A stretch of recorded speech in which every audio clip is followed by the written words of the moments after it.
The show let out a little after 11, and Megan's ears were still ringing when her phone buzzed with the 2-minute warning.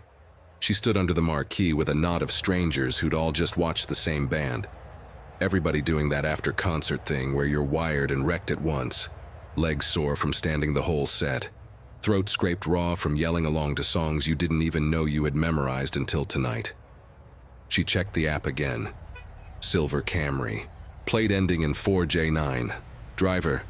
Danny, 4.9 stars, a couple thousand rides under his belt. When the car pulled up, she checked the plate against the screen out of habit. Her roommate had drilled that into her after some story she'd read online, and climbed into the back seat, dropping her bag between her feet and letting out a breath she didn't know she'd been holding all night. "Rough one?" Danny asked, catching her eye in the rear view. "Good night. Rough on my feet," she said. And he laughed, easy and low. The kind of laugh that made the car feel like a normal place to be at midnight. He had a travel mug wedged in the cup holder, and one of those pine tree air fresheners hanging off the mirror, faded almost white from age, and a phone mount with the GPS already routing them home. "Long shift?" she asked, just to be polite, still coming down off the show. "Started around 4. You're my last one before I call it." He said it without complaint, like a guy who'd made peace with the hours a long time ago. "Music good tonight?" "Really good." She smiled at her own reflection in the window, ghosted over the passing city, closed storefronts, a guy walking a dog at an hour that felt too late for it, the particular hush that settles over a city once the bars start clearing out. She put her head back against the seat and let the ride happen to her. The radio was on low, some talk station fading in and out, half static. She wasn't listening to any of it. Her body was still moving, but her brain had checked out somewhere between the Encore and the parking lot, riding that specific exhaustion where every red light feels like it's happening in slow motion. They'd been driving maybe 10 minutes when Danny eased off the gas. Not braking hard, just slowing, the way you do when something up ahead doesn't look right yet and your foot moves before your brain finishes the thought. "You see that?" he said. She sat up straighter, blinking the tiredness out of her eyes. "See what?" "Something crossed up there. Big." He tipped his chin toward the windshield, toward a stretch of road that was mostly empty this time of night. A couple of parked cars, a shuttered laundromat with its neon sign half dead, nothing else moving in either direction. I didn't see anything. It was fast. He kept the car slow, his eyes flicking between the road and whatever he thought he'd caught out of the corner of his vision. Might have been a deer. We get 'em sometimes out this way, especially this time of year. "A deer," she repeated, mostly to fill the quiet, because something in his voice didn't sound like he believed his own guess. Big for a deer, though, low to the ground, moved weird, like it was in a hurry but trying not to look like it.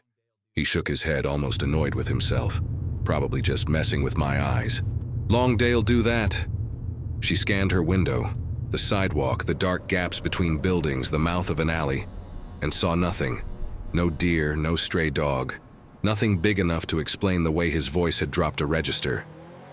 The car picked back up to a normal clip, and the moment passed the way these things usually do. A blip you'd forget about by the time you got home and kicked your shoes off. "Mind if I put the radio up?" he asked, like he needed something ordinary to fill the space. "Go for it," she said, and he turned the dial. And for a few minutes it really did feel like nothing had happened. Some pop song from 2 summers ago, the DJ cutting in with traffic updates nobody at this hour needed.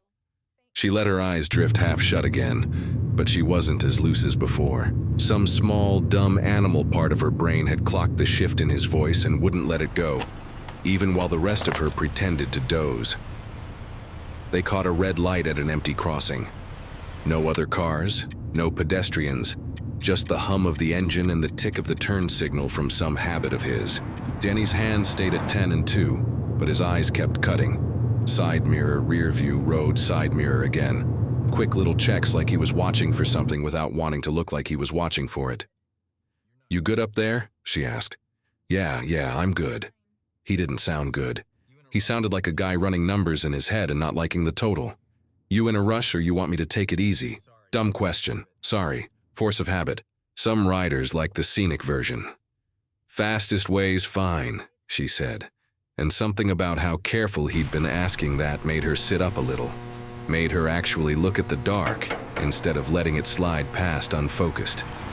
The light turned green. He didn't move right away, just sat there a half beat longer than a normal driver would. And in that half beat, she found herself staring at a narrow gap between two buildings off to her right.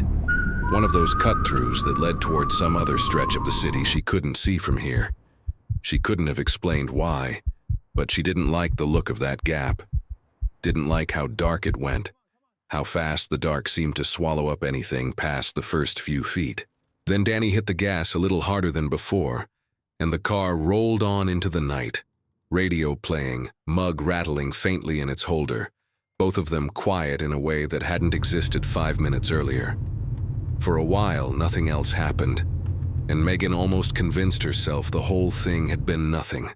A tired driver, a stray dog, her own brain filling in gaps because it was late, and she'd had 2 drinks at the merch table before the show even started. Then it happened again. This time she saw it too. It came from the left, fast, low, cutting across an open stretch between a closed auto shop and a chain-link fence, gone before her eyes could really lock onto it. Not a shape so much as a wrongness moving through the shape of the street. Something that didn't run like a dog runs, didn't lope like a deer lopes. Something whose legs seemed to be working out some private disagreement with each other. "Okay," Danny said, and his foot came off the gas again, more this time. "Okay, you saw that." "I saw something." Her heart was doing something uncomfortable in her chest. A fast flutter she hadn't felt since she was a kid, convinced there was something under the bed. "I don't know what I saw." "That's twice." He said it like a fact he was setting down on a table between them, like he needed her to see it too, so he wasn't the only one holding it. "Same direction, more or less. Moving the same way we're moving." "Coincidence," she said, though it came out more like a question than she meant it to. "Maybe." He didn't sound convinced. His eyes were doing that thing again. Mirror, road, mirror. And his hands had tightened slightly on the wheel, knuckles a shade paler than before. "Portland's got coyotes. I've hit one years back. They don't usually come this close to downtown, but it happens. You think it was a coyote. I think I want it to be a coyote," he said, and something about the honesty of that answer made her laugh, short and startled, more nerves than humor. "Fair," she said. They drove another few minutes in a silence that felt different from the first one, not sleepy anymore, not comfortable. She found herself watching the gaps between buildings the way he was watching his mirrors, cataloging every alley mouth and parking lot entrance and dark stretch of sidewalk like her brain had decided, without asking her, that this was now a priority. "You do this route a lot?" she asked, needing to hear a voice, even her own. "Couple times a week. Never seen anything like that before." He glanced at her in the mirror. "You're not going to leave me a bad review over a deer sighting, right?" "Depends if it eats us," she said, and he actually laughed, a real one this time, and it helped a little. It made the car feel like a car again instead of a box moving through something she didn't have a name for. The radio DJ said something about a traffic backup on the other side of the river, completely irrelevant to either of them, and Megan found the mundane normalcy of it almost funny.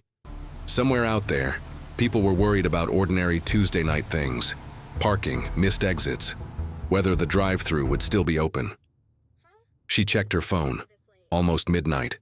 Her roommate had texted a single question mark 20 minutes ago, the universal shorthand for "you good," and she typed back a quick OMW, then hesitated, thumb hovering before adding, "Kinda weird ride lol," and hitting send without really thinking about why she felt the need to leave a trail. "Can I ask you something?" Danny said, and there was a different weight to his voice now, something more careful. "And you can tell me I'm being paranoid." "Sure."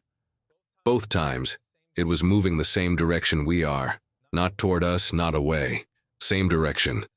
Like it's not crossing the road so much as ending up in our path. Megan didn't say anything for a second. Outside, the city kept sliding by, storefronts dark, a bus shelter with nobody in it, a stretch of sidewalk lit orange under a street lamp that buzzed audibly even through the closed window. "That sounds like a coincidence you're trying to talk yourself out of," she said finally, but her voice didn't have the conviction she wanted it to have. Probably, Danny said. Probably. He didn't slow down after that, but he didn't relax either. She noticed he'd started taking a slightly different line through each turn, hugging the inside more than he needed to, keeping distance from the sidewalks and the mouths of alleys like some instinct in him had quietly rerouted without asking his permission. He didn't mention it. She didn't ask. They passed a gas station, bright and fluorescent and almost aggressively normal. A guy in a hoodie filling up his tank, oblivious to anything happening beyond the reach of the overhead lights. Megan watched it slide past in the side mirror and found herself wishing, in a small, embarrassing way, that Danny would just pull in there. Sit under the lights for a minute. Let this feeling drain out of the car before it curdled into something worse. She didn't say that either. Instead, she watched the road ahead, waiting, without wanting to admit she was waiting, for something to cross it again. Nothing did, not for the next several minutes anyway. The city kept unspooling around them, ordinary and quiet, and Megan let herself believe just a little that maybe that was it. 2 sightings, a weird story to tell her roommate, nothing more. Then Danny's eyes flicked to the rearview mirror one more time, lingered there a beat too long, and he said quiet, like he was almost hoping she wouldn't hear him. "It's behind us now." Megan turned around before she could stop herself, twisting in her seat to look out the back window. Empty street, empty sidewalks. A single set of headlights maybe 4 blocks back, too far to make out what kind of car it belonged to. "I don't see anything," she said. "Not a car. Look lower." Danny's voice had gone flat, the tone of someone trying very hard not to sound like he was losing it. "There, by the mailbox cluster." She looked again, harder this time, scanning the dark strip of curb near a cluster of those big blue community mailboxes you saw outside apartment complexes.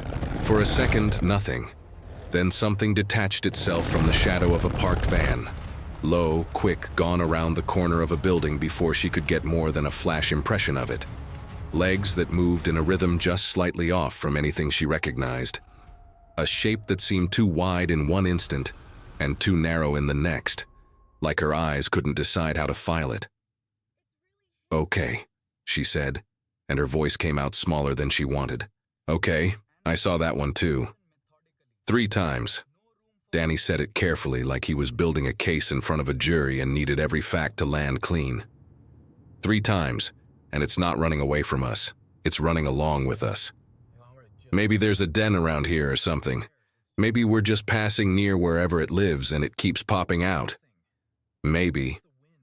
He didn't believe it. She could hear that he didn't believe it. "It doesn't move like a coyote, though. I've seen coyotes plenty. This isn't that." She pulled her phone out again, thumb hovering over the camera icon.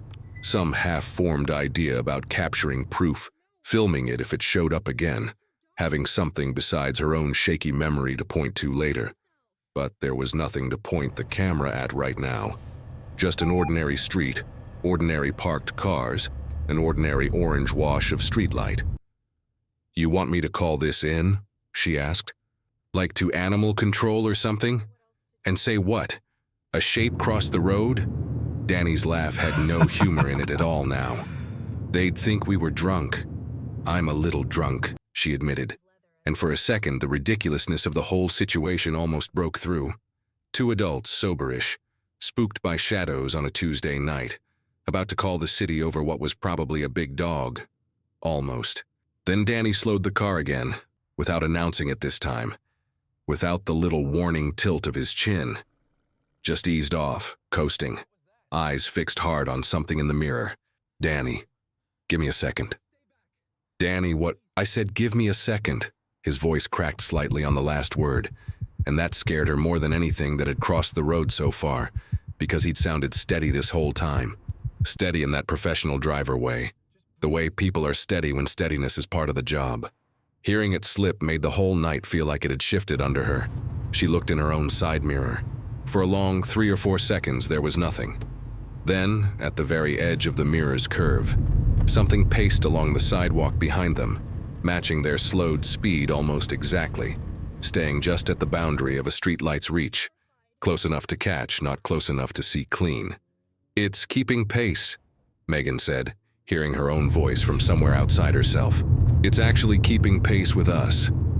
"Yeah." Danny's hands were tight on the wheel now, properly tight, the kind of grip that would leave marks. "Yeah, I noticed that too." He didn't speed up right away. She almost wished he would. Instead, he seemed to be testing something, easing further off the gas, watching what the shape in the mirror did in response. And when it slowed, too, matched him exactly, dropped back into the dark at the same reduced pace. Something in his face changed in a way she didn't like at all. "That's not an animal following a smell," he said quietly. "That's an animal watching a car." Megan's stomach did something cold and slow. Outside, the city had never looked so empty. No pedestrians, no other headlights. Nothing but closed shops and dark windows and the long stretch of road ahead of them, curving off toward wherever home was supposed to be. "Speed up," she said. "Danny, speed up." This time he did. The car picked up speed, and for a few blocks nothing followed in the mirrors, nothing crossed ahead. And Megan let herself breathe again in that shallow, unconvinced way people breathe when they're not actually relaxed. Just pretending hard enough that their body starts to believe it. "You okay back there?" Danny asked. "No," she said and laughed. A short, ugly little laugh that surprised her. "No, I'm not okay. Are you okay?" "Nope." He said it almost cheerfully, the way people get a little giddy when fear tips over into something too big to hold normally. "Not even a little." She checked her phone. 15 minutes from her apartment, according to the app, assuming no more slowdowns. Her roommate hadn't texted back. She typed seriously, "Weird ride. Tell you when I'm home," and sent it before she could second guess how it sounded, before she could talk herself into believing it wasn't worth mentioning. "Can I ask you something?" Danny said again, echoing himself from 10 minutes ago. Except this time his voice had lost the careful, apologetic edge. This time, it sounded like something he needed to say out loud, so it would stop rattling around alone in his skull. "Yeah. Every time it showed up, it wasn't on this street, not really. First time, it crossed way up ahead, on the cross street. Second time, same thing, different block. Third time, it was actually on the sidewalk here. But before that, both times, it was on a street running next to us. Parallel." He glanced at her in the mirror like he needed to see her face react to that word. "Not the street we're on. The one next to it." Megan sat with that for a second, feeling the shape of it settle into something worse than what she'd been telling herself. "So it's not following us," she said slowly. "It's pacing us, on a different street." "That's what it looks like." "How would it even know which way we're going? We haven't been going in a straight line. You took like 3 turns back there." "I know." Danny's jaw worked like he was chewing on something unpleasant. "That's the part I don't have an answer for. A dog running loose, sure, maybe it just happens to end up near us a couple times. Weird coincidence, whatever. But it can't be reading a map. It shouldn't know which way we're going to turn before we turn." "Unless it's not guessing," Megan said, and immediately wished she hadn't. Because saying it out loud made it real in a way that just thinking it hadn't. Danny didn't answer that. He kept driving, hands steady now in a different way than before. Not gripping out of fear exactly, more like someone concentrating hard on not doing anything that might change whatever fragile equilibrium they currently had going. The radio had gone to some late-night call-in show. A guy complaining about his neighbor's fence, absurdly, comfortingly mundane. And neither of them reached to turn it off, like the noise of somebody else's boring life was the only thing keeping the car from tipping into full panic. "I want to tell you it's probably nothing," Danny said after a while. "I really want to tell you that. I've been doing nights for 2 years. I've seen weird stuff. Drunk guys wandering into traffic. A guy who tried to hop in my car with a knife once. All kinds of stuff. I've never seen anything like this." "What do you think it is?" "I don't know. And I don't love that I don't know."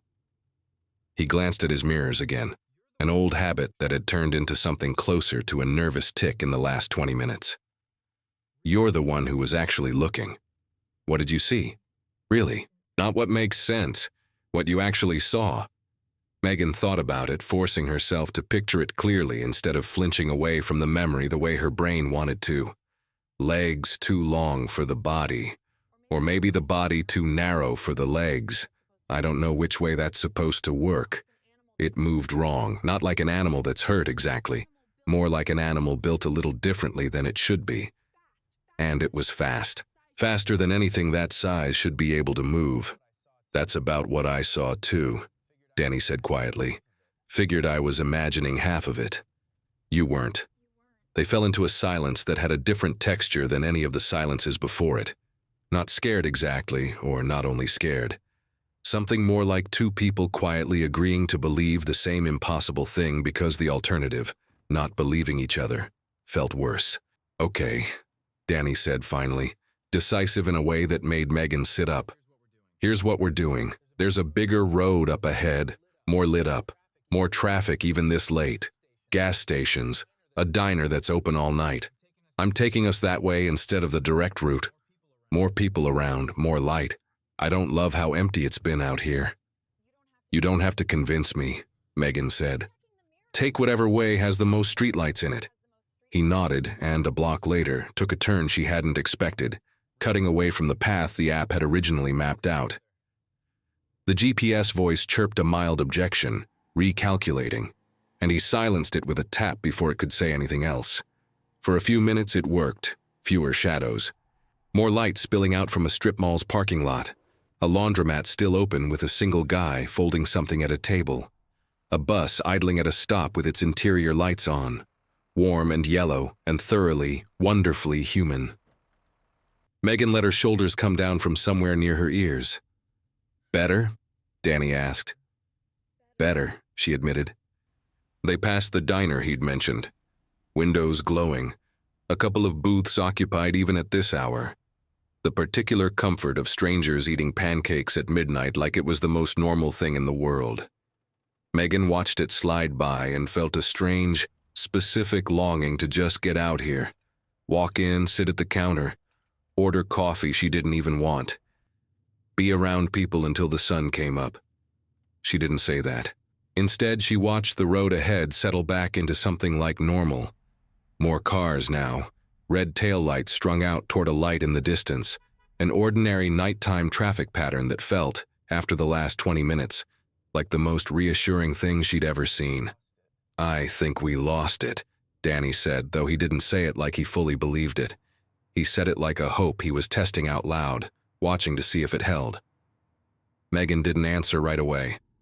She was looking past him, through the windshield, at the wide, well-lit intersection coming up, and at the narrow, much darker side street running alongside it, just past the diner, just past the last of the streetlights, where for 1/2 of 1 second, something low to the ground kept perfect pace with the car before dropping back into the dark like it had never been there at all. She didn't tell him. Not yet. She just watched the mirror and waited and hoped she was wrong. She told him 2 blocks later when she couldn't hold it in anymore. It's still there, Megan said. By the diner. I saw it. Danny's easy hope collapsed all at once, his shoulders dropping in a way that had nothing to do with relaxing. Where? Side street, right past the diner, gone now. She twisted around, scanning the back window, the side mirrors, the gaps between the strip mall and whatever came after it. Nothing. Just ordinary traffic, red taillights. A delivery truck idling outside a shuttered pharmacy. I don't see it now. Okay. He said it like a word he was using to hold himself together rather than a real assessment of the situation. Okay. The GPS chimed, some minor reroute suggestion, and he ignored it, hands tight on the wheel again, eyes cutting between mirrors with a frequency that had stopped looking like caution and started looking like something closer to panic held very carefully in check. They came up on a red light at a wider intersection.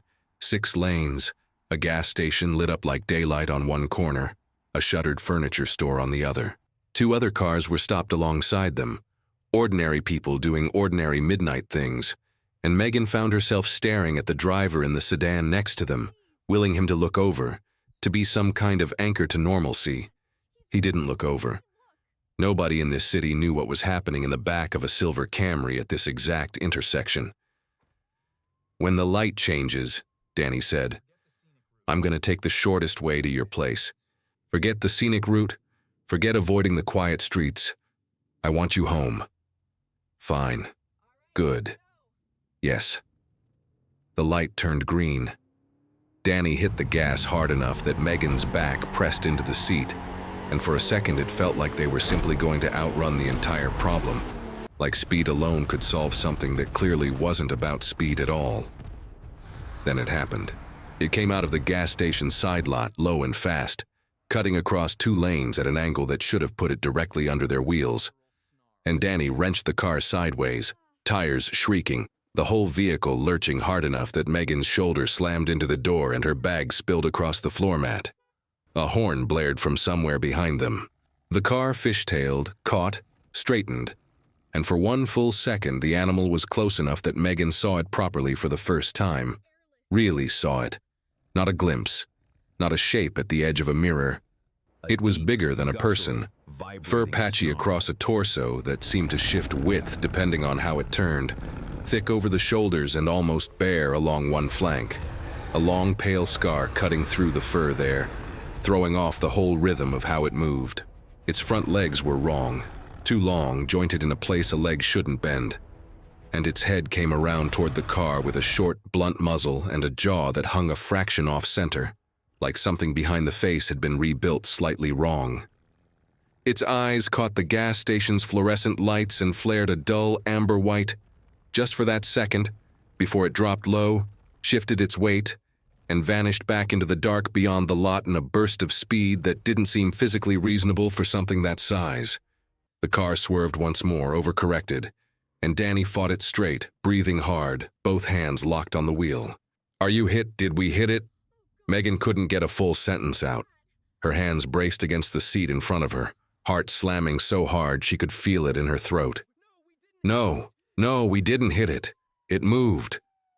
Danny's voice was shaking now, all pretense of steadiness gone. Jesus Christ, did you see that?" "I saw it. I saw all of it." Her own voice sounded strange to her, too calm, the flat calm of someone whose body hadn't caught up yet to what her eyes had just processed. "Danny, pull over, please pull over just for a second. I'm not stopping out here." I know, just slow down, okay? Just slow down. You're gonna hit something else." He eased off, not stopping, but bringing the car down to something survivable. Weaving once more around a pothole. He clearly hadn't even registered until it was almost under them. In the rear view, his eyes looked wide and glassy. A man running purely on adrenaline, and the thin remaining thread of professional habit that kept his hands where they belonged on the wheel. "That thing almost went under the car," he said, mostly to himself. "It came out fast enough to go under the car, and somehow it didn't. It got clear at the last second." "What does that mean?" "I don't know. Don't know what any of this means." He glanced at her just for a second, something almost apologetic in his face, like he felt responsible for whatever was happening even though there was no version of tonight he could have prevented. "You're not hurt?" "I'm fine. Bags everywhere, but I'm fine." They drove the next several blocks without talking, the diner and the gas station and the whole stretch of near collision falling away behind them, replaced by quieter residential streets, porch lights, a cat sitting on somebody's front steps completely unbothered by anything, doing more to steady Megan's nerves than anything Danny could have said. The GPS chimed softly. 8 minutes to destination. Neither of them mentioned the creature again for almost a full mile, both of them watching the mirrors, the road, the dark spaces between houses, waiting. The way you wait for a sound you've already heard once, sure it's going to happen again, unsure exactly when.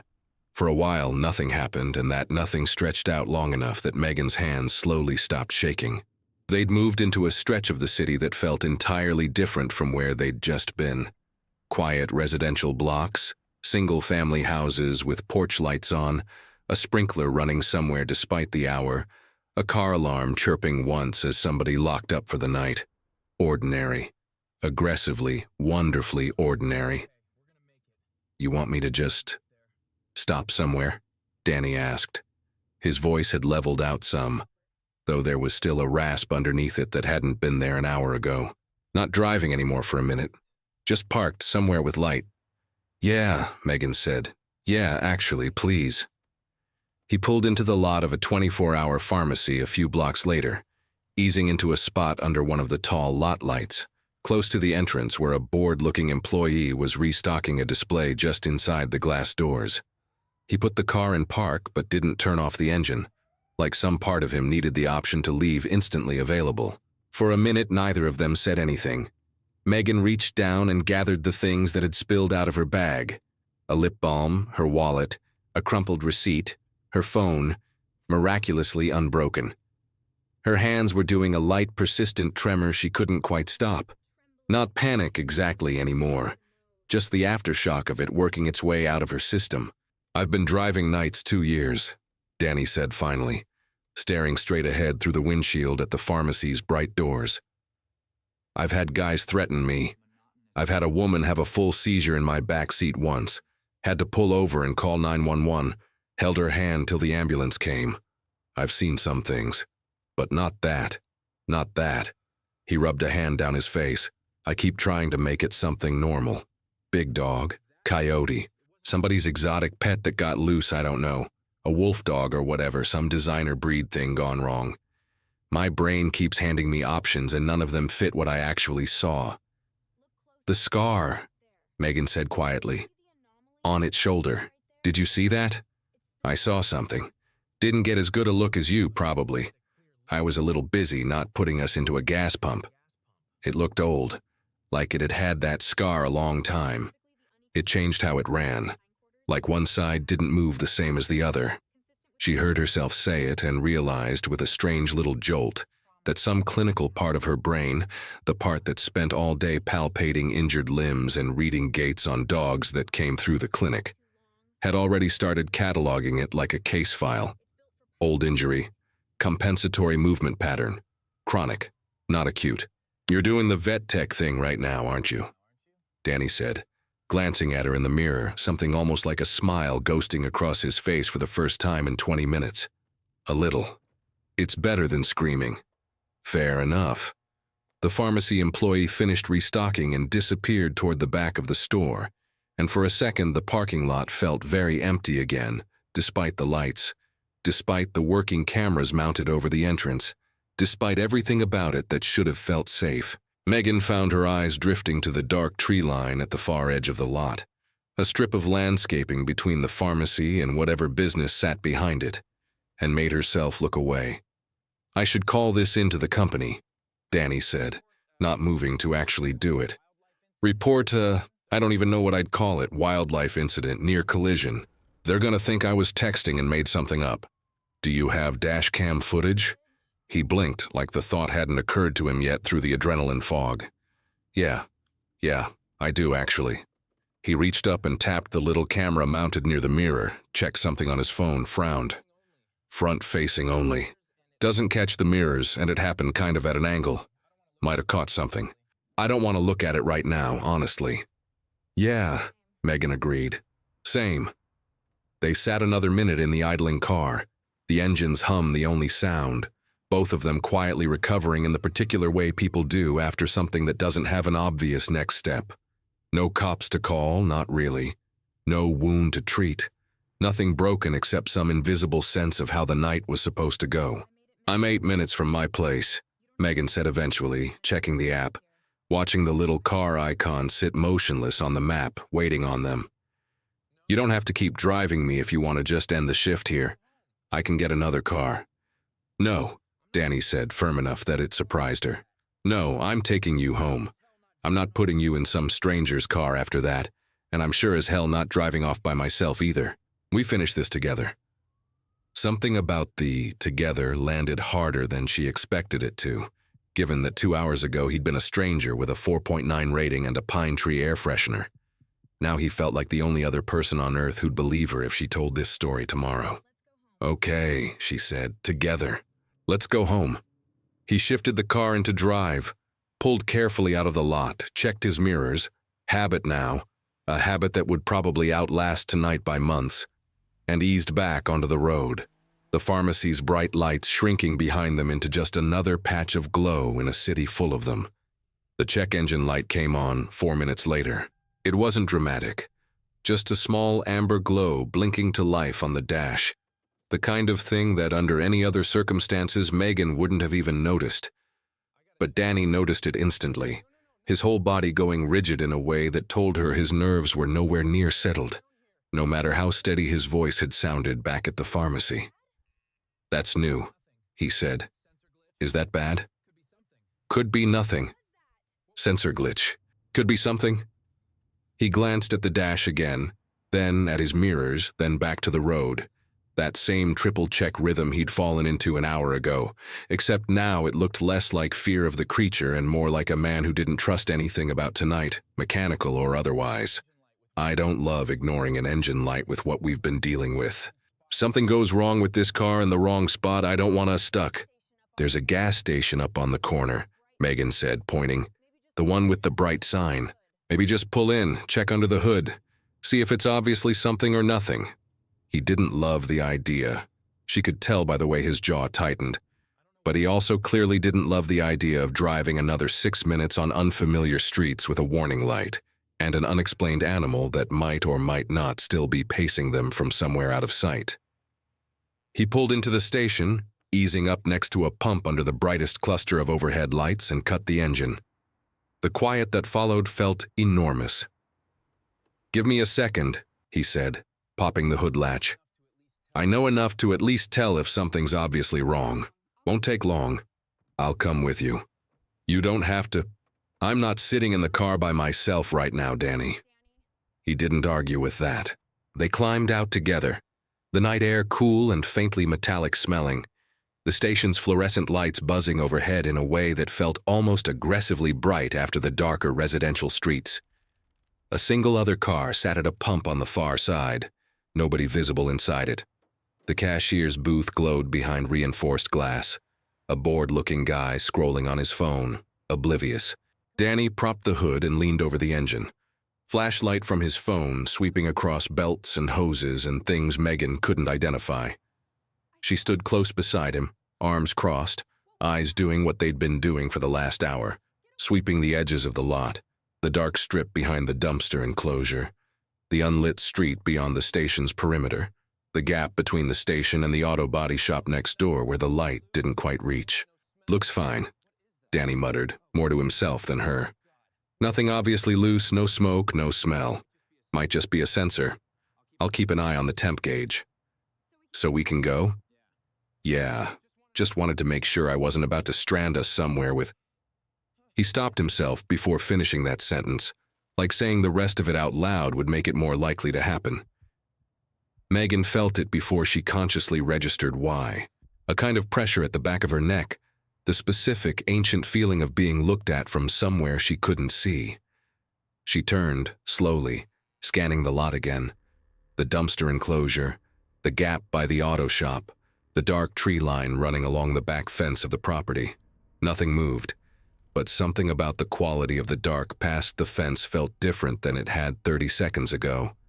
Denser somehow. Occupied. "Danny." "Yeah?" He was still half bent over the engine. "I think it's watching us." He straightened up fast, flashlight swinging toward the fence line, the beam too weak to reach that far, dissolving into nothing before it hit anything useful. "Where?" "I don't see it. I just—" She struggled to explain the feeling. The vet tech part of her brain trying to translate an animal instinct into something logical. And failing.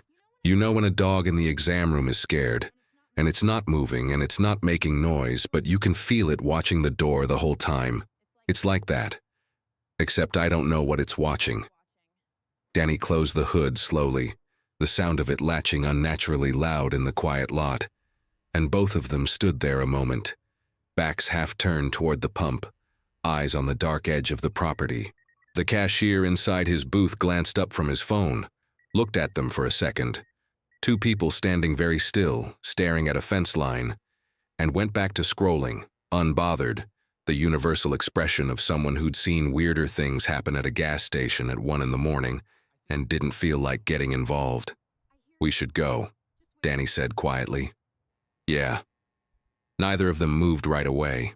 There was something almost paralyzing about the not knowing, about standing in a pool of bright fluorescent light with a threat that could be anywhere or nowhere, that hadn't shown itself in nearly 20 minutes, and might therefore be right on the other side of the fence or might be 3 neighborhoods away, having lost interest, having moved on to something else entirely. The uncertainty was its own kind of exhausting. "I keep thinking," Megan said slowly, "about how it knew which way we were turning, before we turned." "Yeah. How does an animal do that? Even a smart one. Even a really smart one." Danny didn't answer for a second, his eyes still fixed on the dark past the fence. "I don't think it's guessing where we're going," he said finally, quiet, like he'd been sitting on this thought for a while and hadn't wanted to say it out loud yet. "I think maybe we're reading too much into it because we're scared. Maybe it's cutting through the same few blocks. Maybe it knows the alleys better than we do. But it keeps ending up near us, and I don't like that." The suggestion landed in Megan's stomach like something cold and heavy. That doesn't make sense. It doesn't know me. It's an animal that crossed the road a few times." "I know how it sounds." He finally looked away from the fence, meeting her eyes properly. I've been doing this job 2 years, and I've never once had an animal pace a car through 6 turns and 2 reroutes. Dogs get spooked and run in one direction. Coyotes bolt across and keep going. This thing keeps showing up exactly where we're about to be." Megan didn't have an answer for that. She wanted to argue, wanted her clinical, sensible brain to produce some tidy explanation. Territory, scent trail, coincidence stacked on coincidence. But nothing came. Just the memory of amber white eyes catching gas station light, a scarred shoulder throwing off a gate, a jaw hung slightly wrong. "Get in the car," Danny said, already moving toward the driver's door. "Let's just get you home. Whatever this is, I don't want to keep standing out here trying to figure it out." She didn't argue. They climbed back in, and Danny started the engine. It caught fine, no unusual sound. The amber light still glowing faintly on the dash, but nothing worse than it had been. And pulled carefully out of the station, back onto the street, back into the dark stretch between streetlights where anything could have been waiting, and neither of them could have said for certain either way. 6 minutes to her apartment, the app said. Megan watched the mirror the entire time. They made it 4 of the 6 minutes before it happened. The street had narrowed into something more residential.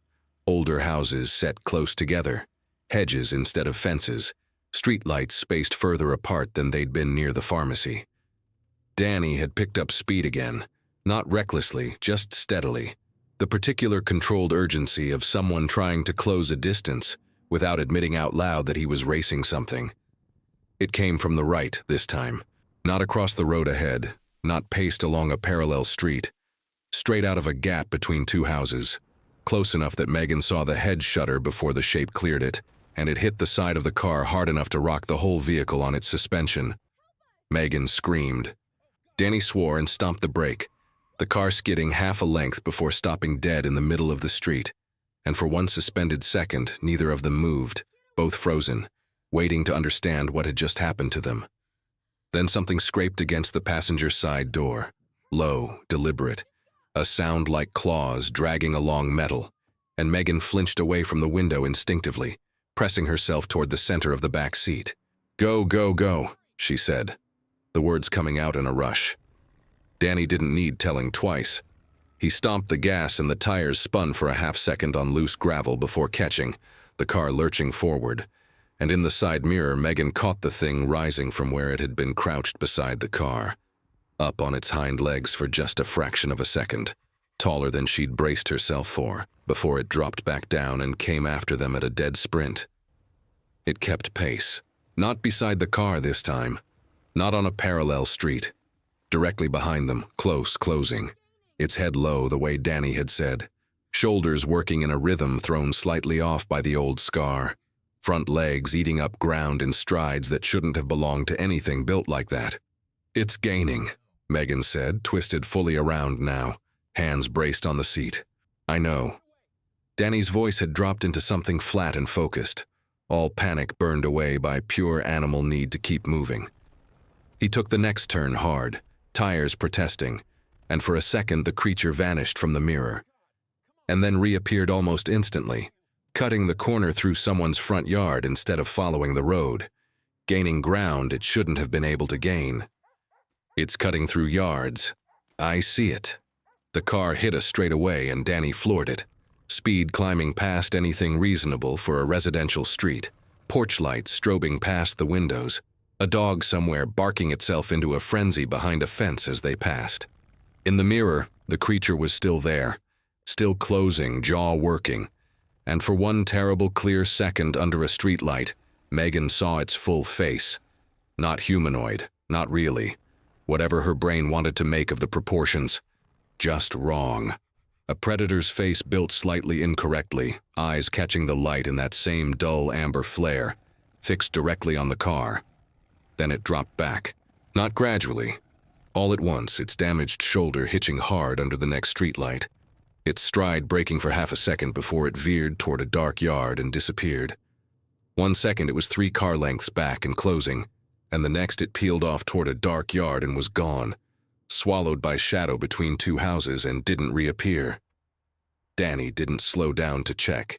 He kept the speed up for another block, then another, checking the mirrors obsessively, and only eased off once they'd put real distance behind them, once the street had opened back up into something wider and better lit. Is it gone?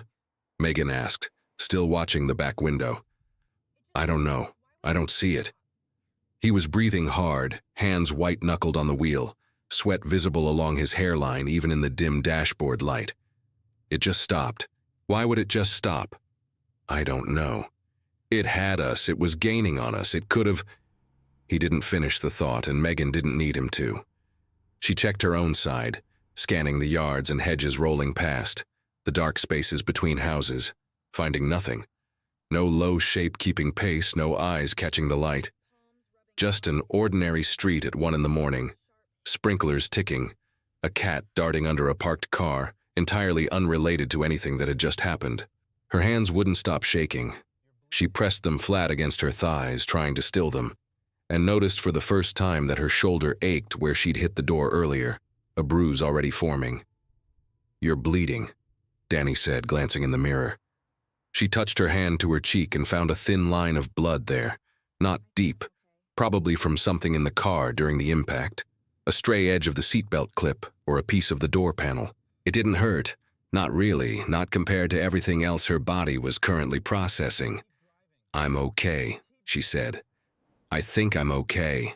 Danny didn't respond right away, his eyes fixed on the road, on the mirrors, on the dark gaps between houses that had stopped meaning nothing, and had started meaning everything over the course of 1 very long hour. His hands hadn't loosened on the wheel. 2 minutes, he said finally, voice still tight. 2 minutes and you're home. Okay? Neither of them said anything else. The car moved through the quiet street, past dark houses and parked cars and all the ordinary architecture of a city asleep, and Megan kept her eyes on the mirror the entire way, waiting for something low and wrong to reappear at the edge of the glass. And it never did. Not once. Not for the rest of the drive, though the not appearing somehow felt no safer than if it had. Her apartment building came into view at the end of the block, porch light on. The same as always. The same as every other night she'd come home from a show or a late shift at the clinic. It looked absurdly, almost offensively normal against everything that had just happened. Danny pulled up to the curb and put the car in park but left the engine running, both of them sitting there a moment without moving. Like getting out required some kind of permission neither of them had granted yet. You want me to walk you up? He asked. I know that's not exactly protocol, but I don't... He stopped, exhaled. I don't feel great about you going in there alone. Yeah, Megan said. Actually, yeah. Please. He killed the engine this time, and they both climbed out into the quiet street, the cool night air a strange relief after the tension of the car. Megan's legs felt unsteady under her, adrenaline draining out and leaving something shaky and hollow in its place. She looked down at the passenger door as they walked past it, and saw 4 parallel scrapes gouged into the paint near the wheel well, deep enough to have caught metal, still faintly damp at the edges. "Oh my God," she said quietly, stopping to look at it. Danny crouched beside the door, running 2 fingers just above the marks without touching them, his face gone carefully blank in the way people go blank when they're trying not to react too much in front of someone else. "Yeah," he said, "that's not from a curb." "Danny, I see it, I know." He straightened up, jaw tight. "Insurance company's gonna love this one." There was something almost darkly funny about it, the absurd practicality of car insurance intruding on whatever had actually just happened to them, and Megan let out a short laugh that came out more like a sob halfway through, her body apparently unable to decide which reaction it wanted to commit to. "Hey," Danny said, gentler now. "You're okay. We're okay. Let's get you inside." They walked up the path together, Danny hanging back a step, eyes still doing that sweep of the surrounding dark, the hedges lining the walkway, the gap between her building and the one next door, the shadowed strip of lawn where the porch light didn't quite reach. Megan fumbled her keys out, hands still not fully steady, and it took her 2 tries to get the lock to catch. "You good from here?" Danny asked once the door was open, light spilling out into the entryway behind her. "Yeah, I think so." She turned to look at him properly, this stranger who 2 hours ago had just been a name and a rating on an app, now someone she felt oddly, permanently tied to. "Thank you, seriously. I don't know what tonight would have looked like without you." "Don't know that I did much besides drive fast," he said. But he looked pleased anyway, some tension easing out of his shoulders for the first time since the gas station. "You gonna be okay up there? You want me to wait till you're inside with the door locked?" "You don't have to. I'm gonna wait anyway." She smiled, small and tired, and stepped inside. And true to his word, she heard the car idling at the curb for another full minute after she'd shut and locked the door behind her, not pulling away until she flicked her porch light off and on once, a signal they hadn't discussed, but that he clearly understood anyway. Her roommate was awake, curled up on the couch with her laptop, and looked up the second Megan walked in. "Oh my God, you look like you saw a ghost. What happened? Your text was so weird I almost called you." Megan sat down heavily on the arm of the couch, still in her jacket, still holding her bag against her chest like some kind of shield. "I don't even know how to explain it." She tried anyway. The crossing shape, the parallel streets, Danny's growing unease, the near collision by the gas station, the thing that had slammed into the car and chased them down a residential block before peeling off for no reason either of them could name. Her roommate's expression shifted from concern to disbelief, to something more careful, more worried, somewhere around the part where Megan described the eyes catching the light. "You want me to look at your face?" her roommate asked eventually, nodding at the thin scratch on Megan's cheek. "That looks like it needs a Band-Aid at least." "It's fine, it's nothing." Megan touched it again, the sting more noticeable now that the adrenaline had mostly burned off, leaving her tired down to her bones. "I just want to sit for a minute." Her phone buzzed, a text from Danny. "Home safe? Just want to know you're locked up, okay?" She typed back, "Safe. Thank you again." "Seriously, anytime." "Glad you're okay. Weird night, huh? Understatement of the year." She set the phone down and sat with her roommate in the quiet living room. Lights on, doors locked, the whole apartment feeling smaller and safer than it ever had before. Outside, somewhere in the dark residential streets she'd just come from, something with a scarred shoulder and a wrong jaw was still out there, having chosen, for reasons she'd probably never understand, to let them go. She didn't sleep much that night. Every time she closed her eyes, she saw the amber flash of its gaze catching the gas station lights, felt the car rock under that single impact, heard the scrape of something dragging along metal just outside a door that had never felt thin before tonight. Megan woke up on the couch a few hours later, still in her jacket, the TV playing something with the sound down low that her roommate must have put on, and then abandoned herself, asleep in the armchair across from her with her laptop sliding off her knees.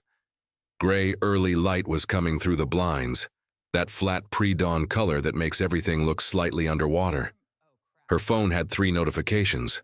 A rating request from the app, 5 stars already pre-filled waiting for her to confirm it. A promotional text from her phone carrier that felt almost comically irrelevant. And one more message from Danny, sent about 20 minutes ago. You up? Didn't want to text too early, but wanted to send you something below it, a photo. The dashcam footage, paused on a single frame, grainy and dark, time-stamped somewhere in the middle of their drive. The front-facing camera hadn't caught the impact itself, but in one wide-angle frame from the turn after it, she could make out the edge of a hedge, a slice of sidewalk, and at the very corner of the image, something low and pale-eyed caught mid-stride, moving in a direction that didn't match the direction the car had been going. That's the best frame I could get, the message continued. Rest of it's just blur. Wanted you to have it. Don't know why. Figured you'd believe me more than most people would. She sat with the photo for a long moment, thumb hovering over it without zooming in further, without needing to. She'd seen it clearly enough in person. The photo wasn't proof for her. It was proof that Danny had needed to send it, that somewhere in his apartment right now, off shift, off the clock, he was awake too, turning the same hour over and over the way she was, needing to know it had actually happened, that neither of them had dreamed it separately in 2 different cars. She typed back, "Got it. Thank you, you doing okay? Honestly, not sure yet. You? Same. Gonna try to sleep. Weird thing to try to fall asleep after." She almost laughed at that, the understated normalcy of a guy trying to figure out how to end his night after nearly getting run down alongside a stranger by something that shouldn't have existed. Try to sleep felt like such a small human thing to reach for after something that big. "Let me know you made it home okay too, actually," she wrote. "Just want to know will do." She set the phone face down on the couch cushion and sat there in the gray light, listening to her roommate breathe evenly in the armchair, listening to the low hum of the refrigerator in the kitchen, the ordinary sounds of an ordinary morning starting up around her, whether she was ready for it or not. Somewhere outside, a garbage truck groaned its way down the block, beeping as it reversed, and the sound was so mundane, so completely unrelated to anything from the night before, that it almost felt like an insult. Her shoulder ached where she'd hit the door. The thin scratch on her cheek had scabbed over slightly, small enough that she'd probably be able to explain it away to anyone who asked. Walked into something. Cat scratch. Nothing worth a story. She wondered distantly how many people walked around with small, unexplained marks like that, each one hiding some version of the same kind of night, some version of the same thing chasing them down an empty street and then, for no clear reason, choosing to stop. That was the part she couldn't put down, not the chase, not even the eyes or the scarred shoulder or the wrongness of how it moved. The part that kept surfacing unbidden every time her mind drifted towards sleep was the stopping. It had been close enough to end things. It had chosen not to. And she had no idea what that meant, whether it had gotten what it wanted just from the pursuit itself, whether something had scared it off that she and Danny had never seen, or whether the whole thing had simply never been about catching them at all. She thought about the gas station, the feeling of being watched from somewhere past the fence line, the sense that whatever it was hadn't been hunting in any way she understood. It had moved, stopped, followed, vanished.